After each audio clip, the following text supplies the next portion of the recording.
अभी हम लोग दुनिया में सबसे ज्यादा टॉप लोन लेने वाले हम लोग। हमारे टोटल खर्च का मेजॉरिटी पैसा ब्याज चुकाने में चला जाता है। हम लोग जो ब्याज भरते हैं ये बहुत बड़ा अमाउंट भरते हैं। तो हम सबसे सस्ता जो लोन देता है, लेकिन स्पेशली इंडिया या अगर हम बिहार की बात करें तो यहाँ के लोग चाहते नहीं है कि जापान के बैंक से लोन ले। तो मनमोहन सिंह के समय लोन था तो मोदी जी चुका रहे हैं, और जब मोदी जी के समय लोन है, केंद्र सरकार या राज्य सरकार जब भी लोन लेगी तो इंटरनेशनल लोन जब भी जाएगा वो संचित निधि पर जाएगा। केंद्र में सत्ता पलट गई उससे कोई मतलब नहीं है, कोई मतलब नहीं है। अभी हम लोग दुनिया में सबसे ज्यादा टॉप लोन लेने वाले हम लोग हो गए। लोग बेहतरीन लोन लेके हम लोग बैठे हैं। अब हमारे टोटल खर्च का मेजॉरिटी पैसा ब्याज चुकाने में चला जाता है। मेजॉरिटी पैसा किस में चला जाता है? ब्याज चुकाने में। मेजॉरिटी समझ में गया? लगभग वही 36 से 40% कुल खर्च का किस में चल जाए? राज्यों को पैसा देने में जाता है, फिर ब्याज चुकाने में जाता है। तो हम लोग जो ब्याज भरते हैं ये बहुत बड़ा अमाउंट भर देते हैं। और ये ब्याज जो होता है केंद्र सरकार ले या राज्य सरकार ले, चुकाना किसको है? संचित निधि को। अब आप मान के चलिए राजस्थान सरकार गया और लोन लेके चला आया जापान से, और राजस्थान सरकार का हम ना देंगे, क्या कर लेगा तू किससे लेगा? संचित। कहाँ के संचित निधि? केंद्र का संचित निधि। भारत में एक वही है, राज्य का संचित निधि है कहाँ? केंद्र का। तू कर्जा ले लेगा केंद्र से, केंद्र सरकार उठा के दे देगा, केंद्र सरकार उठा के दे देगा। अब राज्य सरकार कहेगा बिना पूछे कैसे दिए? कहे शांति से रहो, और जो तेरा 41% जा रहा है ना, एक में से काट लेंगे हम, इसी में से क्या कर लेंगे? काट लेंगे। तो राज्य सरकार ज्यादा उड़ पाएंगे नहीं, राज्य सरकार नहीं उड़ पाएंगे। जापान बड़ा सस्ता लोन देता है। अब लोन देने में क्या है कि किसी भी देश को लोन देने में, कोई देश बहुत कमा के बैठ गया है, अथाह पैसा हो गया, अब क्या करेगा?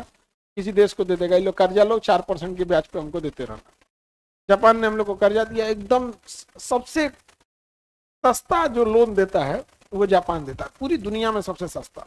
उसका जीका बैंक है, सॉफ्ट है, अलग अलग है, सबसे सस्ता लोन देता है। 0.5% पे दे देता है, 1% नहीं देता। हाँ, बहुत सस्ता दे देता है, और किसी किसी को महंगा भी देता है। लेकिन स्पेशली इंडिया या अगर आप बिहार की बात करें तो यहाँ के लोग चाहते नहीं है कि जापान के बैंक से लोन ले, जब वो बहुत सस्ता दे देता है, लेकिन आपकी मनमौजी चलने नहीं देगा। वो अपना एक ऑब्जर्वर नियुक्त कर देगा। जैसे आप मान के चलिए कि आप एक पुल बनाने के लिए लेके आए कि 20,000 करोड़ जापान के बैंक से, तो 20,000 करोड़ जापान दे देगा। हो सके तो आपको 1% के ब्याज पे दे, हो सके तो आपको 2% के ब्याज पे दे देगा। अपना एक ऑब्जर्वर नियुक्त कर देगा। अब आप छड़ खरीद के लाइएगा लोकल कि पैसा मार दें, सरकारी है, तो ऑब्जर्वर रिजेक्ट कर दे, कहना ना टाटा का छड़ लगा, टाटा का।